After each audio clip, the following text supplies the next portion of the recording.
ನಮಸ್ಕಾರ.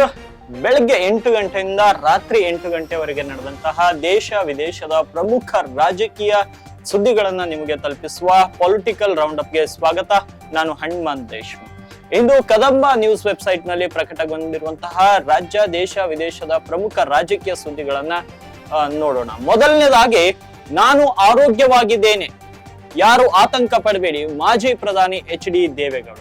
ಎಸ್, ಮಾಜಿ ಪ್ರಧಾನಿ HD ದೇವೇಗೌಡ ಅವರು ಕಳೆದ ಒಂದು 4 ಗಂಟೆಗಳ ಹಿಂದೆ ಆಸ್ಪತ್ರೆಗೆ ದಾಖಲಾಗಿದ್ರು. ಆದರೆ ಇವಾಗ ಅವರು ಟ್ವಿಟರ್ ನಲ್ಲಿ ನಾನು ಆರೋಗ್ಯವಾಗಿದ್ದೇನೆ, ಯಾರು ಕೂಡ ಆತಂಕ ಪಡಬೇಡಿ ಅಂತ ತಮ್ಮ ಟ್ವಿಟರ್ ಅಂದ್ರೆ ಎಕ್ಸ್ ಖಾತೆಯಲ್ಲಿ HD ದೇವೇಗೌಡ ಅವರು ಹಂಚಿಕೊಂಡಿದ್ದಾರೆ. ತುಂಬಾ ವಯಸ್ಸು ಹೆಚ್ಚಾಗಿದೆ, ಆದ್ರೆ ರಾಜಕೀಯದಲ್ಲಿ ಸಾಕಷ್ಟು ಸಕ್ರಿಯರಾಗಿರ್ತಾ ಇದ್ದಾರೆ. ಅದಕ್ಕೆ ಸ್ವಲ್ಪ ಆರೋಗ್ಯದಲ್ಲಿ ಏರುಪೇರು ಆಗಿರೋದ್ರಿಂದ ಅವರ ಆಸ್ಪತ್ರೆಗೆ ದಾಖಲಾಗಿದ್ರು. ಇವಾಗ ಆರೋಗ್ಯವಾಗಿದ್ದೇನೆ ಅಂತ ಸಂದೇಶವನ್ನ ರವಾನಿಸಿದ್ದಾರೆ ತಮ್ಮ ಕಾರ್ಯಕರ್ತರಿಗೆ.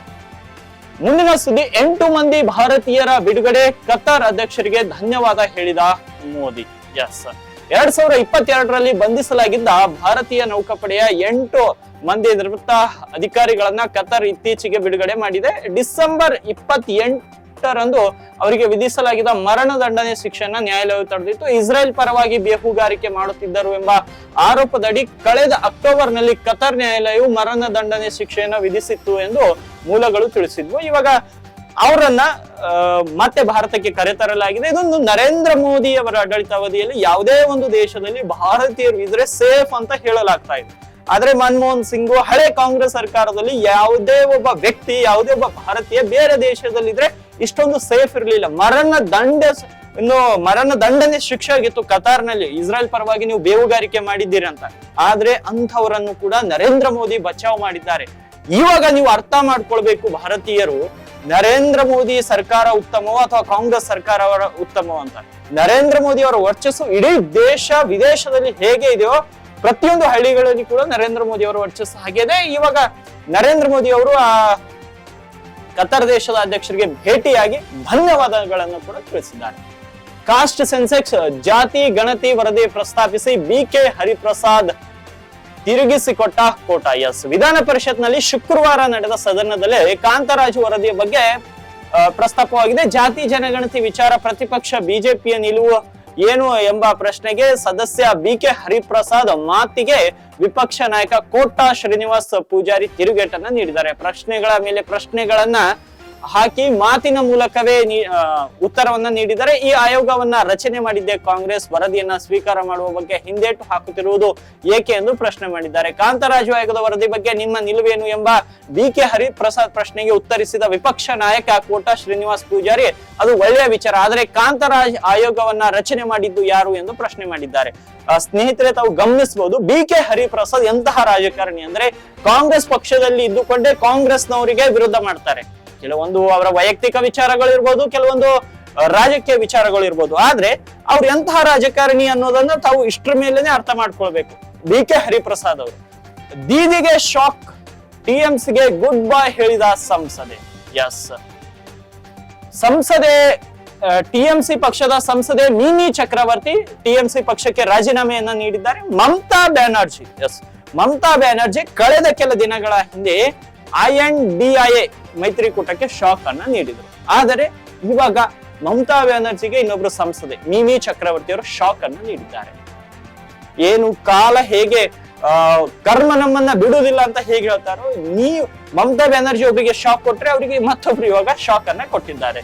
ಇದು ರಾಜಕೀಯ ಅನ್ನೋದು ನಿಂತ ನೀರಲ್ಲ. ರಾಜಕೀಯದಲ್ಲಿ ಯಾವುದು ಶಾಶ್ವತವಲ್ಲ. ರಾಜಕೀಯದಲ್ಲಿ ಇವತ್ತಿದ್ದಂತ ಪರಿಸ್ಥಿತಿ ನಾಳೆ ಇರಲ್ಲ ಅನ್ನೋದಕ್ಕೆ ಇದೇ ಒಂದು ನೈಜ ಉದಾಹರಣೆ ಅಂತ ಹೇಳ್ಬೋದು. ಇವರ ಏನು ಮಿಮಿ ಚಕ್ರವರ್ತಿ ಅವರು ರಾಜೀನಾಮೆ ನೀಡಿದಂತಹ ವಿಷಯ. ಇನ್ನು ಮುಂದಿನ ಸುದ್ದಿ, ಕಮಲ ಹಾಸನ್ ಲೋಕಸಭಾ ಚುನಾವಣೆಯಲ್ಲಿ ಕಮಲ ಹಾಸನ್ ಸ್ಪರ್ಧೆ ಯಾವ ಕ್ಷೇತ್ರ, ಇಲ್ಲಿದೆ details. Yes, Tamil Nadu super star Kamal Haasan ಮುಂಬರುವ ಲೋಕಸಭಾ ಚುನಾವಣೆಯಲ್ಲಿ ಕೊಯಮತ್ತೂರು ಅಥವಾ ಚೆನ್ನೈನಿಂದ ಸ್ಪರ್ಧಿಸಲಿದ್ದಾರೆ ಎಂದು ಮೂಲಗಳು ತಿಳಿಸಿವೆ. ಮಕ್ಕಳ ನಿಧಿ ಮಯಂ NM ಅಧ್ಯಕ್ಷರಾಗಿರುವ ಕಮಲ ಹಾಸನ್ ಅವರು ಈಗಾಗಲೇ ಆಡಳಿತಾರೂಢ DMK ಪಕ್ಷದೊಂದಿಗೆ ಮೈತ್ರಿ ಮಾಡಿಕೊಂಡಿದ್ದಾರೆ. ಹೀಗಾಗಿ 2024ರ ಲೋಕಸಭಾ ಚುನಾವಣೆಗೆ ಇಂಡಿಯಾ ಬ್ಲಾಕ್ ನ ಭಾಗವಾಗಿದ್ದಾರೆ. ಕಮಲ ಹಾಸನ್ಗೆ ಗೊತ್ತು ತಮಿಳುನಾಡಿನಲ್ಲಿ ಈ ಬಾರಿ ಬಿಜೆಪಿ ಗೆಲ್ಲಲ್ಲ ಅಂತ, ಅದಕ್ಕಾಗಿ ಅಲ್ಲಿರುವಂತಹ DMK ಪಕ್ಷದ ಜೊತೆ ಮೈತ್ರಿ ಮಾಡ್ಕೊಂಡಿದ್ದಾರೆ. ಅದರಲ್ಲಿ 2 ಲಾಭಗಳಿರ್ಬೋದು. ಒಂದು, ರಾಜ್ಯದಲ್ಲಿ ಸರ್ಕಾರ ಅಂದ್ರೆ DMK ಪಕ್ಷ ಆಡಳಿತದಲ್ಲಿದೆ, ಹಾಗಾಗಿ ರಾಜ್ಯ ಸರ್ಕಾರ ಜೊತೆ ಉತ್ತಮ ಬಾಂಧವ್ಯವನ್ನು ಕೂಡ ಬೆಳೆಸ್ಕೋಬಹುದು, ಇವರಿಗೂ ಕೂಡ ಒಳ್ಳೆ ಹೆಸರಿದೆ, ಅದನ್ನ ಉಳಿಸ್ಕೊಂಡು ಹೋಗ್ಬೋದು ಅನ್ನೋ ಕಾರಣಕ್ಕಾಗಿ ಅವರು ಲೋಕಲ್ ಪಕ್ಷ ಏನು DMK ಪಕ್ಷದ ಜೊತೆ ಮೈತ್ರಿಯನ್ನ ಮಾಡ್ಕೊಂಡಿದ್ದಾರೆ, ಅದನ್ನ ಕಂಟಿನ್ಯೂ ಮಾಡ್ತಿದ್ದಾರೆ. ಇವರ ಪಕ್ಷಕ್ಕೆ ಎಲ್ಲೋ 1 ಇಲ್ಲ 2 ಸ್ಥಾನಗಳು ಕೊಡಬಹುದು. ಇದು ರಾಜಕಾರಣ. ಅಲ್ಲಿ ತಮಿಳುನಾಡಿನಲ್ಲಿ ಸಾಕಷ್ಟು ಅಣ್ಣಾಮಲೈ ಅವರು ಕೂಡ ಬಿಜೆಪಿಯನ್ನ ಸಾಕಷ್ಟು ಪ್ಲಾನ್ ಗಳನ್ನ ಮಾಡ್ತಿದ್ದಾರೆ, ಬಿಜೆಪಿಯನ್ನ ಈ ಬಾರಿ ಅಧಿಕಾರಕ್ಕೆ ತರಬೇಕಂತ. ಆದ್ರೆ ಅಣ್ಣಾಮಲೈ ಅವರ ಪ್ಲಾನ್ ಏನೆಲ್ಲ ವರ್ಕೌಟ್ ಆಗುತ್ತೆ ಅನ್ನೋದನ್ನ ಮುಂದಿನ ಕೆಲ ದಿನಗಳಲ್ಲಿ ಹೊರಬೀಳಲಿದೆ. ಅಶೋಕ್ ಚವಾಣ್ ಮಹಾರಾಷ್ಟ್ರದಿಂದ ರಾಜ್ಯಸಭೆಗೆ ನಾಮಪತ್ರ ಸಲ್ಲಿಸಿದ ಅಶೋಕ್ ಚವಾಣ್ ನೋಡಿ, ಕಳೆದ 2 ದಿನಗಳ ಹಿಂದೆ ಕಾಂಗ್ರೆಸ್ ಪಕ್ಷದ ಏನು ಸದಸ್ಯತ್ವಕ್ಕೆ ರಾಜೀನಾಮೆಯನ್ನ ನೀಡಿ ಬಿಜೆಪಿಯನ್ನ ಸೇರಿದ್ರು ದೇವೇಂದ್ರ ಫಡ್ನವೀಸ್ ಅವರ ನೇತೃತ್ವದಲ್ಲಿ. ಆದರೆ ಇವಾಗ ಮತ್ತೆ ರಾಜ್ಯಸಭೆಗೆ ಆಯ್ಕೆ. ಮುಖ್ಯಮಂತ್ರಿ ಸ್ಥಾನವನ್ನ ಅಲಂಕರಿಸಿದಂತ ಅಶೋಕ್ ಚವಾಣ್ಗೆ ಈ ಸ್ಥಾನಗಳು ಇನ್ನು ದೊಡ್ಡದಲ್ಲ. ಯಾವುದೇ ಒಂದು ಪಕ್ಷದಲ್ಲಿ ಇದ್ದುಕೊಂಡು ಆ ಪಕ್ಷವನ್ನ ಏನು ನಿಮಗೆ CM ಸ್ಥಾನ ನೀಡಿದಂತ ಪಕ್ಷಕ್ಕೆ ದ್ರೋಹ ಬಗೆದು ಇವತ್ತು ಬಿಜೆಪಿಯಿಂದ ರಾಜ್ಯಸಭೆಗೆ ಆಯ್ಕೆ ಆಗ್ತಾ ಇದ್ದಾರೆ. ಈ ರಾಜಕಾರಣಿಗಳಿಗೆ ಏನು ಮದ್ಯ ಪ್ರಿಯರಿಗೆ ಏನು ನಶಾ ಅಂದ್ರೆ ಸರಾಯಿ ಎಷ್ಟು ಪ್ರಿಯವೋ ಈ ರಾಜಕಾರಣಿಗಳಿಗೆ ಸಕ್ರಿಯ ರಾಜಕಾರಣ ಅಷ್ಟೇ ಪ್ರಿಯ ಅಂತ ನಾವು ಹೇಳ್ಬೋದು.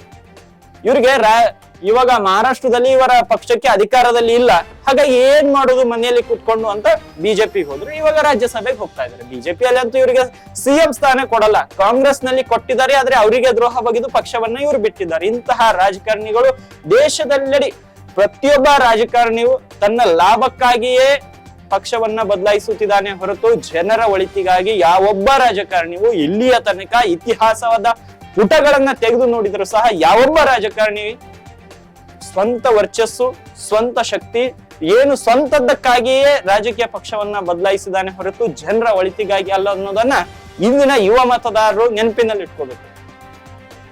ಪೌರ ಕಾರ್ಮಿಕ ಮಹಿಳೆಗೆ ಒಲಿದ ಬೆಳಗಾವಿ ಮಹಾನಗರ ಪಾಲಿಕೆ ಮೇಯರ್ ಪಟ್ಟ ಬಹಳಷ್ಟು ಕುತೂಹಲವನ್ನ ಕೆರಳಿಸಿತ್ತು. ಮೇಯರ್ ಪಟ್ಟ ಯಾರಿಗೆ ಸಿಗುತ್ತೆ ಅಂತ. ಆದ್ರೆ ಕೊನೆಗೆ ಕನ್ನಡತಿ ಸವಿತಾ ಕಾಂಬ್ಳೆ ಅವರಿಗೆ ಮೇಯರ್ ಪಟ್ಟ ಒಲಿದು ಬಂದೆ. ಉಪಮೇಯರ್ ಆಗಿ ಮರಾಠಿಯ ಆನಂದ್ ಚವಾಣ್ ಆಯ್ಕೆಯಾಗಿದ್ರೆ. ಈ ಮೂಲಕ ಬಿಜೆಪಿಯಿಂದ ಕನ್ನಡ ಮರಾಠ ಸಮುದಾಯಗಳ ಓಲೈಕೆ ಮಾಡಲಾಗಿದೆ. ಬಿಜೆಪಿ ಆನಂದ್ ಚವಾಣ್ 39 ಮತ ಹಾಗೂ ಕಾಂಗ್ರೆಸ್ನ ಜ್ಯೋತಿ ಕಡ್ಲೋಕರ್ 21 ಮತಗಳನ್ನ ಪಡೆದುಕೊಂಡಿದ್ದಾರೆ. ಇದರಿಂದ ಆನಂದ್ ಗೆಲುವನ್ನ ಸಾಧಿಸಿದ್ದಾರೆ. ಈ ಬೆಳಗಾವಿಯಲ್ಲಿ ಯಾವಾಗ ನೋಡಿದ್ರು ಕಾಂಗ್ರೆಸ್ ಮತ್ತೆ ಬಿಜೆಪಿ ಪಕ್ಷದ ಜಗಳವೇ ಇರಲ್ಲ. ಅಲ್ಲಿ ಏನಿದ್ರು ಕನ್ನಡ ವರ್ಸಸ್ ಮರಾಠಿ ಭಾಷಿಕರು. ಈ ರಾಜಕೀಯ ಪಕ್ಷಗಳಿಗೆ ಅಷ್ಟೊಂದು ಅಸ್ತಿತ್ವನೇ ಇಲ್ಲ ಅಂತ ಹೇಳ್ಬೋದು. ಅಲ್ಲಿ ಕನ್ನಡ ಯಾರಿಗೆ ಬೇಕು? ಕಾಂಗ್ರೆಸ್ನವ್ರು ಕನ್ನಡಿಗರಿಗೆ ಸಪೋರ್ಟ್ ಮಾಡಿದ್ರೆ ಕಾಂಗ್ರೆಸ್ ಗೆಲ್ಲುತ್ತೆ, ಬಿಜೆಪಿ ಅವ್ರು ಕನ್ನಡಿಗರಿಗೆ ಸಪೋರ್ಟ್ ಮಾಡಿದ್ರೆ ಬಿಜೆಪಿ ಗೆಲ್ಲುತ್ತೆ. ಅದನ್ನ ಹೊರತುಪಡಿಸಿ ಮರಾಠಿಗರಿಗೆ ಸಪೋರ್ಟ್ ಮಾಡಿದಂತ ಪಕ್ಷಗಳು ಅಲ್ಲಿ ಉಳಿಗಾಲನೇ ಇಲ್ಲ. ಹಾಗಾಗಿ ಈ ರಾಜಕೀಯ ಪಕ್ಷಗಳು ಕೂಡ ಬಹಳ ಚಾಣಕ್ಷತನದಿಂದ ಯಾರಿಗ್ ಸಪೋರ್ಟ್ ಮಾಡ್ಬೇಕು, ಯಾವ ಕ್ಷೇತ್ರ, ಕೆಲವೊಂದು ಕ್ಷೇತ್ರಗಳಲ್ಲಿ ಮರಾಠಿ ಜನಾಂಗದವ್ರು ಹೆಚ್ಚಿದ್ದಾರೆ. ಖಾನಾಪುರ್ ಇರ್ಬೋದು, ಚಿಕ್ಕೋಡಿ ಇರ್ಬೋದು, ಬೆಳಗಾವಿಯ ಕೆಲವೊಂದು ಏರಿಯಾಗಳಲ್ಲಿ ಅಲ್ಲೆಲ್ಲ ಮರಾಠಿಗರಿಗೆ ಸಪೋರ್ಟ್ ಮಾಡ್ತಾರೆ ಇದೇ ರಾಜಕೀಯ ಮುಖಂಡರು. ಇನ್ನು ಹೊರ ಬಂದ ತಕ್ಷಣ ನಾನು ಕನ್ನಡ ಅಭಿಮಾನಿ, ನಾನು ಅಂತ ಅಭಿಮಾನಿ, ಇಂಥ ಅಭಿಮಾನಿ ಅಂತ ಹೇಳ್ಕೊ. ಈ ಹೊಲಸು ರಾಜಕಾರಣಿಗಳು ಯಾವಾಗ ಯಾರಿಗೆ ಸಪೋರ್ಟ್ ಮಾಡ್ತಾರೆ, ಯಾವಾಗ ಯಾರಿಗೆ ಜೈಲಿಗೆ ಕಳಿಸ್ತಾರೆ ಅನ್ನೋದೇ ಗೊತ್ತಾಗುದಿಲ್ಲ. ಯುವ ಮತದಾರರು ಮುಂಬರುವಂತಹ ಚುನಾವಣೆಯಲ್ಲಿ ಇವ್ರುಗಳ ಬಗ್ಗೆ ಗಮನವನ್ನ ಹರಿಸ್ಬೇಕು. ಇನ್ನು ಮುಂದಿನ ಸುದ್ದಿ, ಇಂಡಿಯಾ ನಾಯಕರಿಗೆ ಆಘಾತದ ಮೇಲೆ ಆಘಾತ, ಏಕಾಂಗಿ ಸ್ಪರ್ಧೆಗೆ ಮತ್ತೊಂದು ಮಿತ್ರ ಪಕ್ಷ ನಿರ್ಧಾರ. ಜಮ್ಮು ಕಾಶ್ಮೀರದಿಂದ ಬಂದಂತ ಸುದ್ದಿ. NDA ಅಂದ್ರೆ NDA ವಿರುದ್ಧ INDA ಎನ್ನುತ್ತಲೇ NDA ವರ್ಸಸ್ INDA ತೊಡೆ ತಟ್ಟಿದ ವಿಪಕ್ಷಗಳು ಈಗ ಒಂದೊಂದು ದಿಕ್ಕಿಗೆ ಒಂದೊಂದು ಹೋಗ್ತಾ ಇವೆ. ಪಶ್ಚಿಮ ಬಂಗಾಳದ CM ಮಮತಾ ಬ್ಯಾನರ್ಜಿ ಅವರು ಹೊರ ಹೋದ್ರು, ಆಮ್ ಆದ್ಮಿ ಅವರು ಹೊರ ಹೋದ್ರು.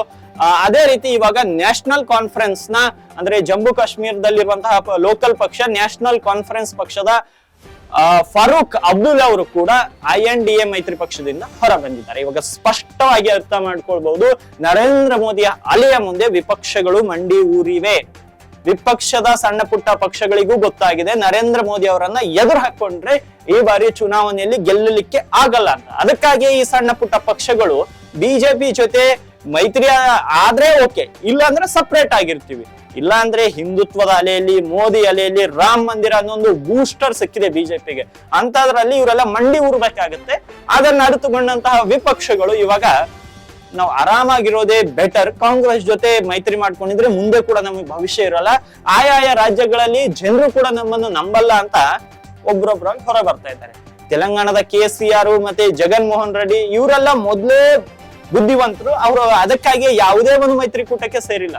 ಯಾರಿಗೆ ಅವಶ್ಯಕತೆ ಇರುತ್ತೋ ಅವ್ರು ನಮ್ಮ ಹತ್ರ ಬರ್ತಾರೆ, ಇಲ್ಲ ಬಿಡಿ ಅನ್ನೋ ಲೆಕ್ಕದಲ್ಲಿ ಅವರಿದ್ರು. ಇವಾಗ ಫಾರೂಕ್ ಅಬ್ದುಲ್ಲಾ ಕೂಡ ಹೊರ ಬಂದಿದ್ದಾರೆ. ಮಮತಾ ಬ್ಯಾನರ್ಜಿ ಆಮ್ ಆದ್ಮಿ ಪಕ್ಷ ಮತ್ತೆ ಉತ್ತರ ಪ್ರದೇಶದಲ್ಲಿ ಯಾವುದೋ ಒಂದು ಲೋಕಲ್ ಪಕ್ಷದವರು ಕೂಡ ಹೊರಗೆ ಬಂದಿದ್ದಾರೆ. ಹೀಗೆ ವಿಪಕ್ಷಗಳು ಒಂದೊಂದಾಗಿ ಮೋದಿಯ ಮುಂದೆ ಮಂಡಿ ಊರ್ತಾ ಇದೆ. ಕಾಂಗ್ರೆಸ್ಗೆ ಭಾರಿ ಆತಂಕ ಶುರುವಾಗಿದೆ. ಏನ್ ಮಾಡ್ತಾರೆ ರಾಹುಲ್ ಗಾಂಧಿ, ಸೋನಿಯಾ ಗಾಂಧಿ, ಮಲ್ಲಿಕಾರ್ಜುನ್ ಖರ್ಗೆ ಅನ್ನೋದನ್ನ ಮುಂದಿನ ಕೆಲ ದಿನಗಳಲ್ಲಿ ನೋಡ್ಬೋದು. ಸ್ನೇಹಿತರೆ, ಇವಾಗಿದ್ವು ಮುಂಜಾನೆ 8 ಗಂಟೆಯಿಂದ ಸಾಯಂಕಾಲ ಅಂದ್ರೆ ರಾತ್ರಿಯ 8 ಗಂಟೆದವರೆಗೆ ನಡೆದಂತ ಪ್ರಮುಖ ರಾಜಕೀಯ ಘಟನೆಗಳು, ಸಣ್ಣ ಪುಟ್ಟ ಘಟನೆಗಳನ್ನ ಹೊರತುಪಡಿಸಿ ಪ್ರಮುಖ ರಾಜಕೀಯ ಘಟನೆಗಳು ಇವಾಗಿದ್ವು. ಈ ರೀತಿ ಪ್ರತಿದಿನ ಪೊಲಿಟಿಕಲ್ ರೌಂಡ್ ಅಪ್ ನಲ್ಲಿ ಮುಂಜಾನೆ 8 ಗಂಟೆಯಿಂದ ಸಾಯಂಕಾಲ 8 ಗಂಟೆವರೆಗೆ ನಡೆದಂತಹ ಎಲ್ಲ ರಾಜಕೀಯ ಘಟನೆಗಳನ್ನ ವಿವರಿಸುವಂತಹ ಪ್ರಯತ್ನವನ್ನ ನಾನು ಮಾಡ್ತೇನೆ. ಸ್ನೇಹಿತರೆ, ನಮ್ಮ ಈ ವಿನೂತನ ಪ್ರಯೋಗ ನಿಮ್ಗೆ ಇಷ್ಟವಾಗ್ತಾ ಇದ್ರೆ ನಮ್ಮ ಚಾನಲ್ಗೆ ಸಬ್ಸ್ಕ್ರೈಬ್ ಮಾಡ್ಕೊಳ್ಳಿ ಮತ್ತು ಎಲ್ಲ ಸೋಷಿಯಲ್ ಮೀಡಿಯಾ ಪ್ಲಾಟ್ಫಾರ್ಮ್ಗಳಲ್ಲಿ ನಮ್ಮನ್ನ ಫಾಲೋ ಮಾಡೋದನ್ನ ಮರಿಬೇಡಿ. ನಮಸ್ತೆ.